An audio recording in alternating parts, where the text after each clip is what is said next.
संगवारी हो, राम राम, जय जोहार, जय छत्तीसगढ़। वो नाम शेखर है।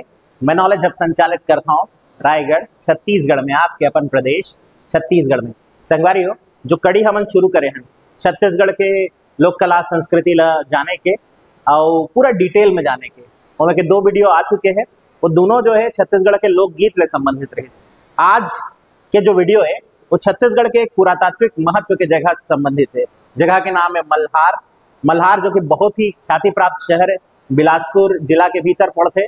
और वो मल्हार में का विशेषता रहीस, का खास बात रहीस, और छोटे छोटे बात घलो एकदम डिटेल में आप मन ले वीडियो में बताबो। एक बाद कोई भी कतना भी गहराई में जाके क्वेश्चन पूछे, आप मन के क्वेश्चन गलत नहीं हुए तो वो वादा के साथ ये वीडियो शुरू करा था। हिंदी में आता हूँ, शुरू करता हूँ। तो मल्हार, पहले तो इस नाम पर आते हैं कि आखिर मल्हार नाम की कहानी क्या है।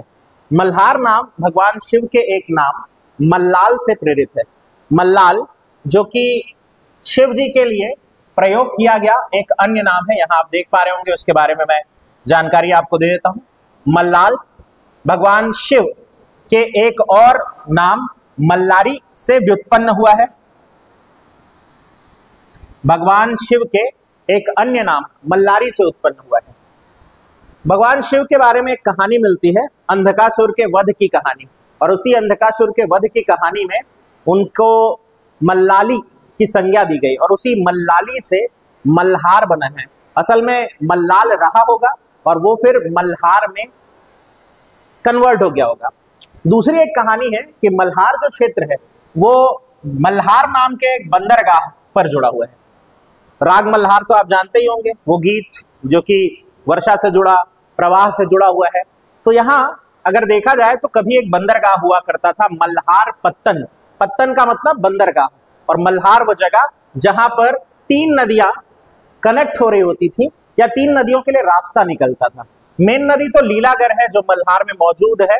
उसके अलावा यदि देखें तो अरपा नदी और फिर शिवनाथ नदी के लिए रास्ता कनेक्ट होता था। अगर आपको डिटेल में पूछे कि मल्हार के किस दिशा में कौन सी नदी है, बहुत डिटेल गया तो पूर्व में पड़ता है लीलागर, लीलागर है ये, ध्यान देंगे। पश्चिम में पड़ता है अरपा और दक्षिण दिशा में है शिवनाथ। ये सभी के लिए यहां से मार्ग आप प्राप्त कर सकते थे। एक और नाम इसका मिलता है, पुराना नाम प्रसन्नपुर। छत्तीसगढ़ का इतिहास यदि आपने थोड़ी भी झलकियों में पढ़ा होगा तो हम एक राजवंश की कहानी पढ़ते हैं। राजवंश है शरभपुरी राजवंश, और उस शरभपुरी राजवंश के एक राजा हुए, राजा प्रसन्न मात्र। उन्होंने अपनी नई राजधानी बनाने के लिए, यानी जो राजवंश का पुराना राजधानी जिसके बारे में एक विवाद है कि वो क्या सारंगढ़ है या संबलपुर, उसके परे इन्होंने अपनी एक नई राजधानी बनाई और उसके लिए शहर चुना प्रसन्नपुर, यानी मल्हार का शहर। अक्सर पुराने समय में यह रिवाज रहा कि आप किसी नदी को चुनते थे अपने क्षेत्र को विस्तारित करने के लिए। कोई भी सभ्यता हो, आखिर उसे पानी की आवश्यकता तो होगी। तो यहाँ लीलागर नदी का प्रवाह था, और अंधकासुर के वध की कथा के बाद भगवान शिव के नाम पे मल्लाली नाम का जगह रहा होगा। शायद यही कारण रहा होगा कि राजा प्रसन्न मात्र ने अपनी राजधानी बनाने के लिए इस जगह को चुना और अपना नाम दिया प्रसन्नपुर, प्रसन्न मात्र जी के नाम पर। शरभपुरी राजवंश के राजा उन्होंने बसाया और राजधानी भी बनाया। यही उनकी टकसाल भी थी, जहां से उनके सोने के सिक्के ढाले जाते थे। हालांकि उन सोने के सिक्कों पर भगवान विष्णु की आकृति अंकित है। आगे बढ़ते हैं और अब जानते हैं कि मल्हार में उत्खनन का श्रेय किसे जाता है। उत्खनन, देखिए, परत दर परत जब आप इतिहास को जानना चाहते हैं तो आप उत्खनन करते हैं, यानी परत दर परत आप इतिहास के सतहों में अंदर जाते जाते हैं। तो यहां पर 2 बार उत्खनन हुआ। पहला उत्खनन किया केडी वाजपेयी जी ने। केडी वाजपेयी जी के नेतृत्व में 1975 से 78 के दौरान ये कार्य चला, और उसके बाद एसके मित्रा साहब जो कि मध्य प्रदेश के रहने वाले, उन्होंने 2009 से 2012 के दौरान दोबारा उत्खनन किया। तो मल्हार 2 बार उत्खनन की दृष्टि से गुजरा है। किसने इतिहास सबसे पहली बार सामने लाया पूछेंगे तो केडी वाजपेयी का नाम पहले स्थान पर आएगा। ऐसा प्रश्न अभी हाल फिलहाल में आ गया था और वो बोरमदेव के संदर्भ में भी आ गया था, तो उसका भी थोड़ा ध्यान रख सकते हैं कि, और अलग अलग क्षेत्र जो भी पुरातात्विक महत्व के हैं उनके उत्खननकर्ता का नाम पूछने लगा है। तो यहाँ केडी वाजपेयी साहब का नाम आप थोड़ा याद रख लेंगे। 1975 से 78 सन मन हो तो याद रखें, नहीं तो इग्नोर कर सकते हैं। और एस के मित्रा साहब 2009 से 2012 के दौरान। और कई कमाल की चीजें मल्हार के उस उत्खनन से सामने आई।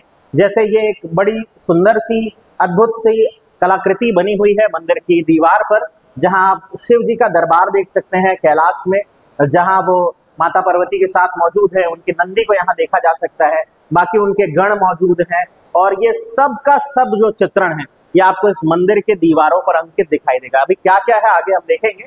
कुछ सिक्के मिले हुए हैं जिसकी तस्वीर आप यहाँ देख पा रहे हैं, अलग अलग कालखंड के सिक्के हैं, कुछ शरभपुरी राजवंश के सिक्के हैं, एक मेघ वंश का शासन यहाँ रहा उनके कुछ सिक्के, तो अलग अलग इतिहास के पहलू मल्हार में दिखाई देते हैं। आगे देखते हैं कि और क्या क्या है मल्हार में जो इन झलकियों से नजर आ सकता है। मल्हार में मुख्य रूप से 2 मंदिर हैं और एक किला प्राप्त होता है। कौन कौन से मंदिर हैं मल्हार के? मंदिरों की यदि बात करें तो नंबर 1 पर है हमारे पास पातालेश्वर मंदिर। पातालेश्वर मंदिर जिसे केदारेश्वर मंदिर भी कहा जाता है वो मौजूद है। और दूसरा मंदिर है भीम कीचक मंदिर। भीम कीचक मंदिर जिसे देऊर मंदिर के नाम से भी जाना जाता है। कई लोग देऊर मंदिर जानते हैं, कुछ लोग भीम कीचक कह के कहते हैं। छत्तीसगढ़ में इस तरह के नामों वाले मंदिरों की अपनी श्रृंखला है। देवरानी जेठानी मंदिर, मामा भांचा मंदिर, और इसी तरह की शैलियों में एक भीम कीचक मंदिर को भी आप ध्यान रख सकते हैं। एक राजवंश का पूरा क्षेत्र रहा जिसके बारे में सबसे पहले जानकारी मिलती है कि मल्हार पे कौन सा राजवंश सबसे पहले काबिज था, तो हमें मेघ वंश की जानकारी वहां से मिलती है। मेघ वंश जिसके संस्थापक मेघश्री थे, उनके समय के कुछ सिक्के वगैरह हमको यहाँ देखने को मिल जाते हैं। जैसे श्री मेघ, प्रमेघ, यमेघ नाम के राजा है, उनके सिक्के हमको देखने को मिल जाते हैं। पहली या दूसरी शताब्दी के आसपास ये शासक रहे जिन्होंने अपने सिक्के निकाले थे। उनका एक सिक्के का डिजाइन यहाँ पर आप देख पा रहे होंगे। उनके एक सिक्के पर हाथी की एक बड़ी सुंदर सी आकृति, ये हाथी की एक आकृति यहाँ पर बनी हुई आप देख पा रहे होंगे। हालांकि मुझे ये सब नहीं करना चाहिए क्योंकि आकृति आप स्पष्ट कर पा रहे होंगे, तो दिख रही होगी आपको। और बाकी ये पातालेश्वर मंदिर या केदारेश्वर मंदिर का परिसर है। अफकोर्स अब वक्त की मार से वो ध्वस्त हो गया है काफी कुछ, लेकिन फिर भी मंदिर का प्रांगण और परिसर आज भी गवाही दे रहा है कि कभी वो एक अद्भुत मंदिर, अद्भुत कला का क्षेत्र रहा होगा। फिर आगे बढ़ते हैं और थोड़ा और जानते हैं। जैसे इस मूर्ति पर नजर डालें, ये कमाल की मूर्ति है भगवान विष्णु की जो मल्हार से प्राप्त होती है। यहाँ भगवान विष्णु को 4 भुजाओं वाले भगवान विष्णु के रूप में या चतुर्भुज विष्णु के रूप में देख पाते हैं। और ये मूर्ति जो है जिसमें हम मल्हार की और झलक देख पाते हैं, उसकी कहानी जान लेते हैं। मल्हार से मिले अभिलेखों में या साक्ष्यों में हमें सबसे पहले राजा जाजलदेव द्वितीय, गौर करेंगे द्वितीय, इससे पहले एक जाजलदेव वन भी रहे हैं और उनका जो मंदिर है वो हमको जांजगीर से मिलता है। मैं आगे आने वाले वीडियोस में उनके बारे में भी बताऊंगा, पर यहाँ जो अभिलेख मिला है वो जाजलदेव सेकंड के बारे में मिलता है। और उनके अभिलेख में सोमराज नाम के एक ब्राह्मण नाम के एक या नामक एक ब्राह्मण के द्वारा केदारेश्वर मंदिर बनाने की जानकारी मिलती है। यानी वो जो मंदिर जिसे हम पातालेश्वर मंदिर कहते हैं, केदारेश्वर मंदिर के नाम से जाना जाता था, और उसे बनाने का श्रेय जाता है एक ब्राह्मण सोमराज जी को। सोमराज जी के बारे में और भी थोड़ी जानकारी वहां मिलती है। उन्हें वैशेषिक, नॉट वैदेशिक, वैशेषिक दर्शन का ज्ञाता कहा गया है उस अभिलेख में। और कहा जाता है कि उन्होंने अपने वैशेषिक दर्शन का प्रयोग करके चार्वाक, बौद्ध और जैन धर्म के सिद्धांतों का काफी कुछ विरोध भी किया था और वैशेषिक दर्शन को श्रेष्ठ बताने के लिए कार्य किया था। तो ये ज्ञानी व्यक्ति सोमराज जी, उनका भी साक्ष्य आपको यहाँ मिल जाता है। इसके अलावा चतुर्भुज विष्णु जी की एक मूर्ति और शिलालेख, मूर्ति लेख है बेसिकली, मूर्ति और उसके नीचे लेख है, वो पर्णदत्त नाम के एक ब्राह्मण और उनकी पत्नी में हमेशा बड़ी की मात्रा याद रखिएगा, स्त्री में छोटा मात्रा नहीं लगाइएगा, पत्नी हो स्त्री हो बड़ी की मात्रा के साथ, ठीक। तो भारद्वाजी नाम की वो महिला है जिनके बारे में जानकारी भगवान विष्णु के चतुर्भुज मूर्ति लेख से हमको प्राप्त होता है।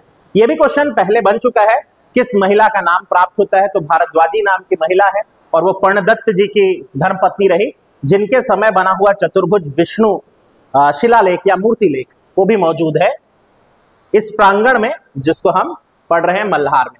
मल्हार की वास्तुकला के बारे में और भी कुछ चीजें देखते हैं कि वहां और आसपास हमें क्या दिखाई देता है। तो मल्हार जाना जाता है डिडनेश्वरी माता के मंदिर के लिए। डिडनेश्वरी माता, नाम से समझ में नहीं आता है कि कैसे नाम पड़ा होगा, तो मैं उसका भी गुत्थी या रहस्य बता देता हूं आपको।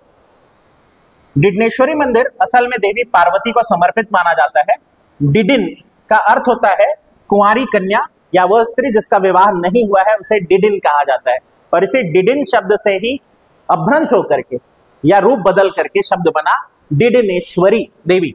स्थानीय मान्यता यह है कि माता पार्वती का वह रूप है यहाँ जब उन्होंने शिव जी को पाने के लिए तपस्या की थी। ये कहानी तो आप सब जानते ही होंगे कि एक लंबी तपस्या के बाद शिव जी और पार्वती जी मिल सके थे। तो वो जो तपस्या का दौर था, उसी समय की देवी को दर्शाने के लिए डिडिन माता यानी डिडिनेश्वरी माता की मूर्ति बनाई गई है। और ये मूर्ति बहुत ही खूबसूरत, चमकदार, देख पा रहे होंगे, काले रंग के ग्रेनाइट से बनी हुई खूबसूरत सी मूर्ति है। और श्रृंगार तो खैर बाद में ही हुआ होगा, मूर्ति स्थापित की गई और बड़ी ही खूबसूरत सी मूर्ति है। आप अद्भुत मूर्ति है, आप जाएंगे हतप्रद रह जाएंगे देख करके। और अगर इस क्षेत्र के हैं तो बहुत अच्छी बात है, आप जा करके देख के आ चुके होंगे। तो ये कमाल का जो परिसर है डिडनेश्वरी माता का मंदिर, वो आपको यही दिखाई देगा। आगे बढ़ते हैं और थोड़ा और जानते हैं, क्या यहाँ अन्य धर्मों के साक्ष्य हैं? तो बिल्कुल है, बौद्ध साक्ष्य और जैन साक्ष्य भी प्राप्त होते हैं मल्हार से। वैसे छत्तीसगढ़ की धरती में कई जगह एट द सेम टाइम सनातन धर्म के, बौद्ध धर्म के और जैन धर्म के साक्ष्य एक ही जगह पर प्राप्त हुए हैं, और उनमें से मल्हार भी एक जगह है। मल्हार में यदि देखा जाए तो वज्रयान शाखा रही है। बौद्ध धर्म आप सब जानते हैं अलग अलग शाखाओं में बटा रहा, हीनयान, महायान, और एक शाखा जो वज्रयान थी। वज्रयान जो बंगाल में पनपी पाल वंश के दौरान और फिर अपना रास्ता तलाशते हुए छत्तीसगढ़ तक भी आई होगी, उसी वज्रयान शाखा के साक्ष्य हमको देखने को मिल जाते हैं मल्हार में। वज्रयान शाखा के एक देवता है हेवज। अक्सर हम बौद्ध धर्म में और किन्हीं देवताओं को नहीं पढ़ रहे होते हैं, पर यहाँ हेवज नाम के एक देवता है, उनका मूर्ति प्राप्त होता है यही मल्हार से। इसके अलावा जैन तीर्थंकरों की मूर्ति प्राप्त होती है। यक्ष और यक्षिणियों की प्रतिमा जो कि जैन कल्चर में काफी मंदिरों में बनाए जाते हैं, वो भी यहाँ से हमको दिखाई देता है। तो ये जो पूरी कहानी है वो मल्हार में आपको मिलेगी। और भी है बहुत कुछ, जैसे मल्हार के भगवान विष्णु के ये दो रूपों को देखिए। पहले मैं इन तस्वीरों को थोड़ा एनलार्ज करके दिखाता हूँ। ये वो तस्वीर जिसको मैं थोड़ी देर पहले दिखा रहा था, ये भगवान विष्णु की चतुर्भुज मूर्ति लेख वाली, भारद्वाजी जी वाली। और एक ये प्रतिमा पर गौर करेंगे, ये भगवान विष्णु की एक और यूनिक सी प्रतिमा जिसमें हाथ करबद्ध या हाथ जोड़े हुई आकृति में भगवान विष्णु जी दिखाई देते हैं। अब इन दोनों मूर्तियों को लेकर के थ्योरीज हैं। इनफैक्ट इस मूर्ति को लेकर के ज्यादा थ्योरी है। इस मूर्ति पर तो भारद्वाजी बनवाई मूर्ति लेख है, ये काफी कुछ पता चलता है, बस इस मूर्ति को लेकर के थ्योरीज हैं।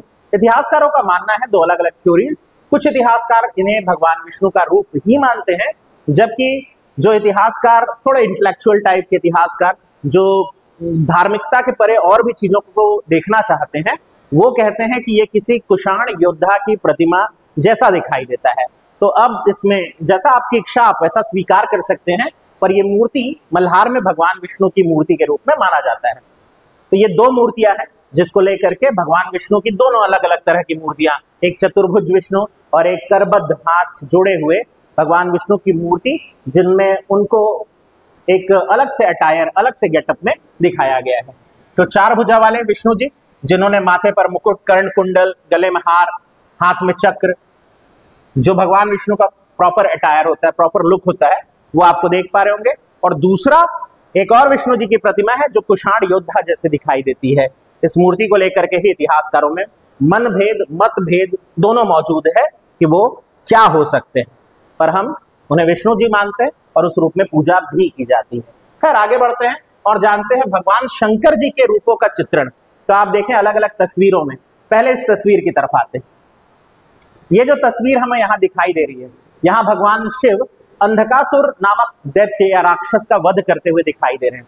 तो अगर कभी ये प्रश्न आ जाए, जो आ भी सकता है, अगर छत्तीसगढ़ में ये प्रश्न पूछा जा सकता है कि रावण द्वारा अपना सर काटकर शिव जी को अर्पित करते हुए आकृति किस प्रांगण में दिखाई देती है, जिसका उत्तर आप गज किला लगा करके आते हैं रतनपुर का, तो क्यों नहीं ये प्रश्न पूछ सकता है कि किस मंदिर प्रांगण से शिव जी द्वारा अंधकासुर का वध करते हुए मूर्ति हमको प्राप्त होती है। यही वो मूर्ति जहां अंधकासुर का वध करते हुए शिव जी हमको दिखाई देते हैं। तो शिव जी का एक अनोखा रूप ये भी, जहां वो गुस्से में दिखाई दे रहे हैं, और फिर यहाँ शिव जी का एक और दूसरा खूबसूरत सा रूप, जहाँ शिव जी माता पार्वती के साथ पासे का खेल खेल रहे हैं। और इस पे पूरी स्टोरी बोर्ड बनी हुई है वहां पर, यानी अलग अलग सेगमेंट में इस कहानी को पूरा किया गया है। पहले शिव जी माता पार्वती के साथ पासा खेल रहे हैं, फिर पासा खेल में हार जाते हैं, और हार जाने के बाद उनके नंदी को, चूंकि शिव जी दांव पे लगा चुके रहते हैं, तो माता पार्वती अपने गणों को भेजती है कि आपका नंदी अब से मेरा हुआ। और उस नंदी को लेकर के जाते हुए गणों का चित्र भी आप यहाँ के मंदिर के परिसर में देख सकते हैं। क्या ही खूबसूरत एक पूरा स्लॉट है, जहां अलग अलग तस्वीरों में आप एक कहानी को जिंदा होते हुए देख सकते हैं। यह भी आपको मल्हार में ही दिखाई देगा। और एक ये दृश्य जहां मैं पहले बताया था शिव जी का दरबार है, शिव जी मौजूद हैं माता पार्वती के साथ। यहाँ आप उनके नंदी को देख पा रहे होंगे, उनके गणों को देख पा रहे होंगे आसपास, कैलाश का दृश्य। और ये शिव जी का शिवलिंग वाला स्थान केदारेश्वर या पातालेश्वर मंदिर, अगर आप देखेंगे तो यहाँ से शिवलिंग जो है उसे उठा करके या हटा दिया गया है किसी भी तरीके से, वो यहाँ पर अब मौजूद नहीं है।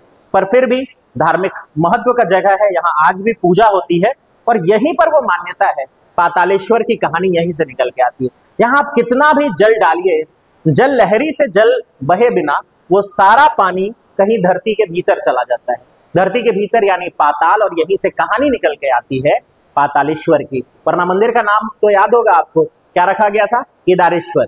पातालेश्वर की कहानी यहीं से निकल के आती है, इसी खूबसूरत से शिवलिंग वाले। और ये काले ग्रेनाइट पत्थर का रहा होगा, बहुत ही खूबसूरत सा शिवलिंग, पर वक्त की मार या किसी की बदमाशी, जो भी कह सकते हैं, यहाँ ऐसा हुआ है। तो वो सारे दृश्य, अंधकासुर दैत्य के वध की कहानी, पासे के खेल में शिव जी के द्वारा हार जाने की कहानी, और शिव जी के विवाह का चित्रण भी मौजूद है।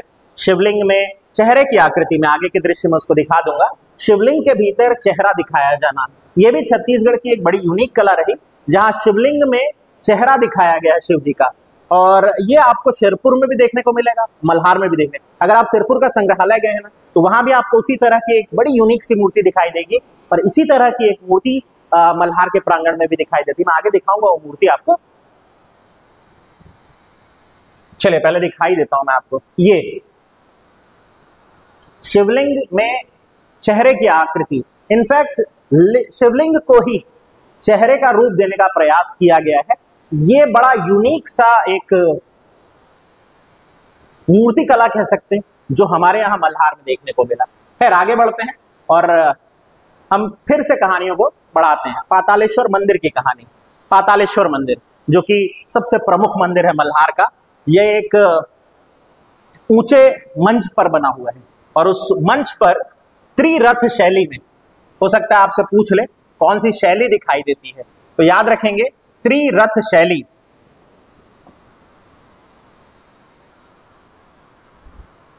Sorry for the disturbance.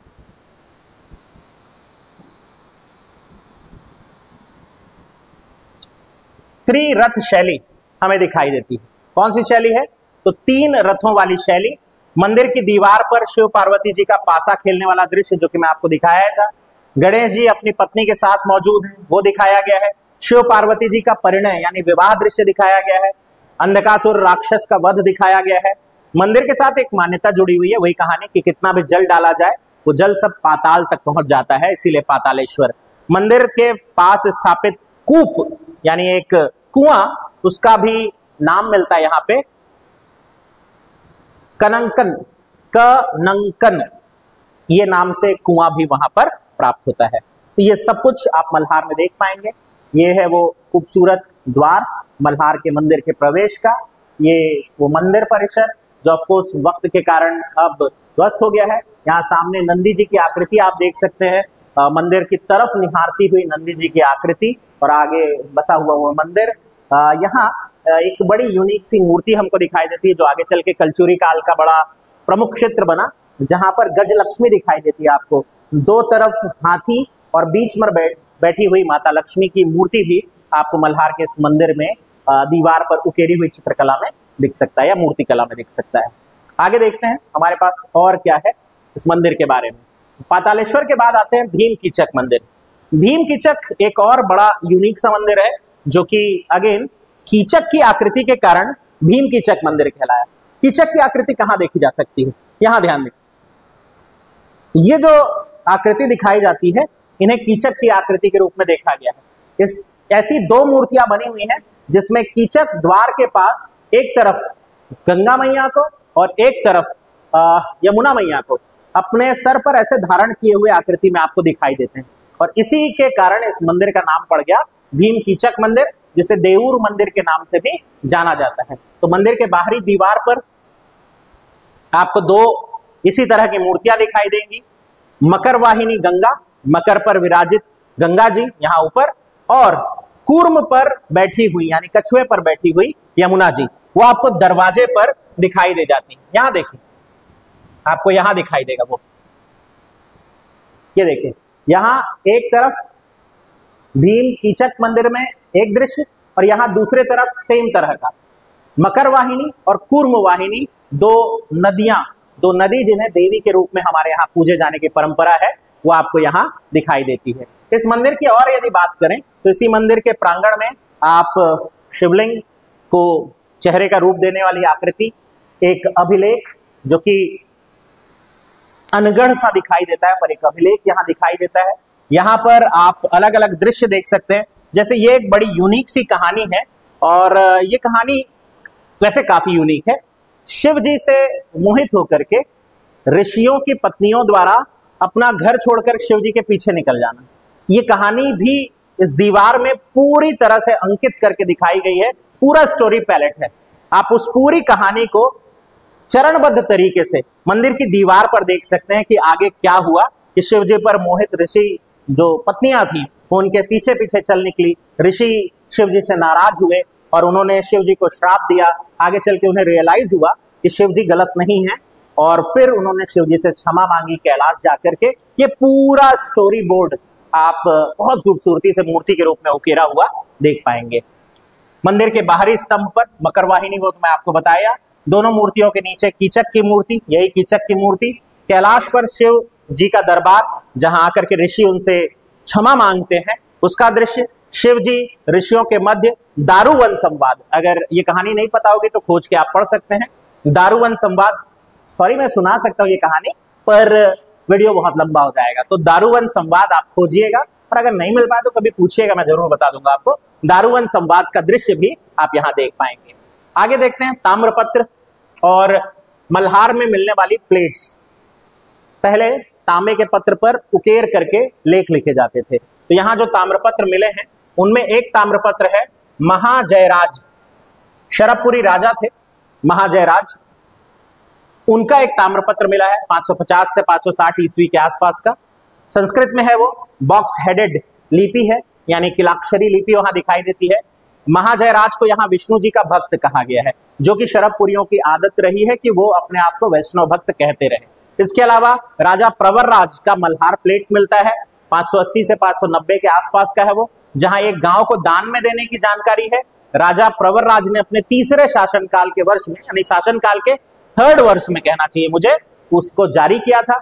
एक सूरबल का ताम्रपत्र मिलता है, सूरबल जो कि अमरकंटक क्षेत्र के राजा रहे, उनका, मैकल पांडुवंशीय शाखा के राजा, उनका एक ताम्रपत्र मिलता है जिसमें शूरबल उदरीण वैरा नाम लिखा हुआ है। उनके शिव भक्त होने की जानकारी वहां से मिलती है। इसके अलावा महाशिवगुप्त बालार्जुन का एक प्लेट मिलता है। महाशिवगुप्त बालार्जुन जो सिरपुर के राजा रहे, पांडु सोमवंशी राजा, उनका भी एक प्लेट मिलता है 8वीं शताब्दी के आसपास का, जहां राजा द्वारा अपने मामा के अनुरोध किए जाने पर, भास्कर वर्मन उनके मामा जी का नाम, बौद्ध धर्म को मानते थे, तो अपने मामा के अनुरोध करने पर ये गांव है ताराद मस्का, ताराद मस्का मठ में रहने वाले भिक्षुओं को गांव दान में देने की जानकारी यहां से मिलती है। और ये कलचुरी कालीन गजलक्ष्मी की मूर्ति की खूबसूरत आकृति उकेरी हुई भी आपको यहां से दिखाई देती है। तो मल्हार मूर्ति कला का सौंदर्य है। मल्हार वो जगह है जहां आप जाएं तो हतप्रद हुए बिना नहीं रह सकते, इतना कुछ समेटा हुआ है मल्हार ने अपने पास। तो यहाँ तक था इसमें जानकारी। मैं अपनी ज्ञात जानकारियों से मल्हार के बारे में बहुत कुछ बटोरने का प्रयास किया हूँ। अगर कुछ और इजाफा करना चाहें तो आप नीचे कमेंट बॉक्स में भेजिए, और ये बताइए जरूर देखने के बाद कि आपको ये पहल कैसी लग रही है। मैं ऐसी और जगहों के बारे में डिटेल से लाता रहूंगा, आप देखें और इसे स्प्रेड करने, शेयर करने में मदद करें। ध्यान से सुनने के लिए आपका बहुत बहुत धन्यवाद।